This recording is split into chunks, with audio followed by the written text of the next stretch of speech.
Climate and environment ministers from over 50 countries have met in London this week to prepare for COP26. That's the United Nations Global Summit on climate change. It's going to be held in Glasgow in Scotland in November this year after being cancelled last year due to the pandemic. COP stands for the Conference of the Parties. It's attended by the countries that signed the Convention on Climate Change in 1994. So let's find out what this preparatory London meeting was all about. And I'm joined by our Environment, Forestry, Fisheries Minister, Barbara Creecy, who joins us from London. Minister, thank you so much for your time. The global lockdowns showed us just how much we are polluting our world because greenhouse gas emissions dropped dramatically when we were all stuck and not able to travel. But how are things now? Are we back to those bad levels? Well, I suspect, Sally, we probably are close to the pre-pandemic levels. I think that the meeting that we saw over the last 2 days in London, amongst other things, aimed to keep the goal of making sure that global temperature does not rise above 1.5 degrees. It aimed to keep that goal alive. It also aimed to explore the global goal on adaptation. You would be aware that across the world right now we have seen floods in China, in Germany. There are raging fires in Canada and the US, all of which are a consequence of climate change, and increasingly vulnerable countries such as our own are having to look at not only how do we mitigate carbon emissions, but how do we deal with the reality of climate change that is going to threaten food securities and infrastructure. And so, of course, two other important areas of discussion over the last 2 days were the issue of loss and damage, and also, of course, the issue of finance and means of implementation, because it's estimated that over the next 15 years, developing countries will need somewhere in the region of between 3 and 4 trillion to be able to introduce new abatement technology and also to climate-proof their countries. I want to talk about coal energy. The UK's COP president says governments must commit to ending coal power. But I understand that there wasn't actually any broad agreement amongst the nations to make that commitment at this preparatory meeting. Where does South Africa stand? Well, South Africa is committed to doing our bit to reduce our greenhouse gas emissions. Earlier this year, we tabled a revised nationally determined contribution that would see us reducing our emissions by 27% by 2030. That process has been out for public comment, and we're busy synthesizing those comments before we submit NDCs to the UNFCCC in line for COP26 in November. So coal energy, as we know, is dirty energy. Have we actually, and I hear what you're saying about commitments to reduction in certain greenhouse gas emissions, but have we committed, as required, to actually end coal power and our dependence on coal power in South Africa, or have we not? Well, in terms of our long-term emission strategy, we have an aspiration to reach net carbon zero by 2050, and Eskom itself has placed a similar aspiration on the table. And of course, that's a very important aspiration because we know that Eskom is responsible for about 80% of our greenhouse gas emissions in the country. Earlier this year, President Ramaphosa established the Climate Commission, whose task is to identify pathways so that we can make a firm commitment to net zero by 2050, and we can understand exactly what changes and what investments would need to take place in order to achieve that objective. All right, so we have committed.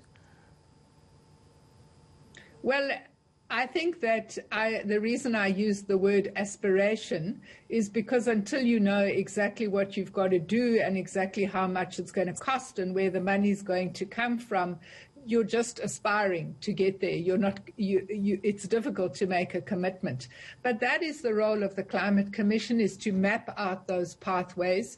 One of the things you would understand, Sally, is that we have tens of thousands of people employed in our country in the coal value chain. And therefore, as we look at the transition, we've got to look at the issue of justice, because we have to make sure that those employed in that value chain have alternative means of employment, that there are alternative livelihoods in those towns that currently produce coal-fired energy. And this is what we mean when we talk about the just transition. We can't have a transition to a low-carbon economy and expect that only a few people in our society must take responsibility for that. So there's lots of work and research going on at the moment into the socio-economic impact of the just transition. And we're also working on a very interesting proof of concept project around Komati Power Station. How could we repower that power station? What other industries can we build so that those workers and those communities don't land up being the victims of the changes that need to come? Absolutely. I wonder what your view is on the power ships that are planned for South Africa. We know that it's not as dirty as coal. Sally, I'm the appeal authority. I really don't want to discuss that matter. What do you mean? What is the appeals authority? What does that mean?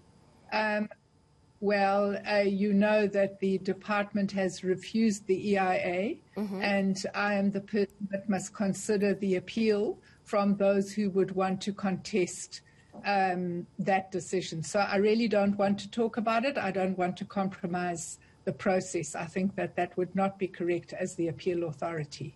Okay. So you're not prepared to tell me whether environmentally you think it's a sound project or not? Sally, as I said, I'm the appeal authority. I think that anybody who puts in an appeal to the appeal authority is entitled to a proper consideration of their appeal, and I wouldn't want to compromise that process in any way. When is a decision coming? 90 days after the appeal. Which was when? The appeal was, I don't remember the exact date, but it was 90 days after early July. Okay, all right. Well, I'm sure we'll chat to you again at that point. Talk to me about... Welcome. Talk to me about this meeting this week. I know that it's the first time you've met face-to-face with all the other climate ministers in 18 months because of the pandemic. I would imagine that most people would have travelled by air to London. Why the need to meet in person and contribute to carbon emissions? Well, I suppose that any international meeting does have that problem. But let me say to you, Sally, I think that it was very useful for ministers to meet. We have had a situation where some of the matters that are on the agenda for COP26 have been in negotiation processes for almost 5 years. And obviously, at the end of the day, those who are publicly accountable for those negotiations are the ministers themselves. So it's important when we go to Glasgow, we need to resolve some of these issues. We need to resolve the rule book. We need to resolve the matters of means of implementation. We need to resolve the global goal on adaptation, because if we can't resolve these things, it's difficult to move forward. And I think that the Paris Agreement came into full effect in 2020, and it's very important that all matters that are outstanding must be resolved so that we can move forward. I think science is telling us that we don't have time. This decade that we are currently living through is really one of the last opportunities that we have to ensure that we make a decisive difference going forward. And of course, as developing countries, we want to be part of that process, and we are hoping that we can see ambition on all three of the Paris goals. You mentioned the issue of finance a little earlier, and we know that there's this this tug between developed nations and developing nations. How much have you furthered the agenda of South Africa as a developing nation? What are the important things that you've pushed forward in this preparatory meeting ahead of COP in November?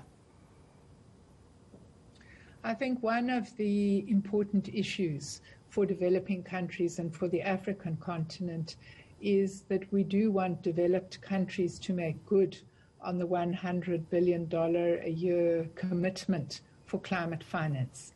And I think that the incoming COP president, Minister Alok Sharma of the United Kingdom, did indicate at the meeting that this is a very important aspect that developed countries must address in order to re-engender trust.